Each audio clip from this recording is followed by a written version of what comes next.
I think the dominant paradigm for creativity plays a lot into this. So people think the dominant paradigm for creativity is that you look at what you already have and then you remix it. Right, yes. And uh, even Steve Jobs popularized that quote. He said creativity is just mixing things together or something of that sort. Maybe I'm not getting the exact quote. And so that everyone sort of seems to believe that.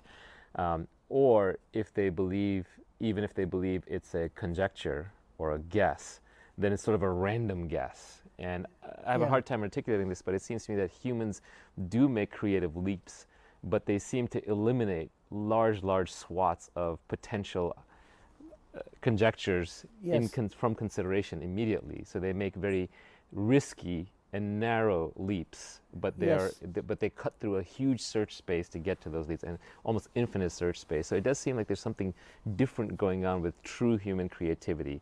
But perhaps one of the problems here is that we just define creativity so poorly. So how would you define creativity in this context, and what can computers Well, do currently? so creativity and knowledge and explanation are all fundamentally impossible to define because you would have once you have defined them, then you can set up a formal system in which they are then confined. If you had a system that met that definition, then it would be confined to that, and it could never produce anything outside the system. So, for example, if it knew about arithmetic to the level of the postulates of P and O and so on, it could never, and when I say never, I mean never, produce Gödel's theorem, because Gödel's theorem involves going outside that system and explaining it.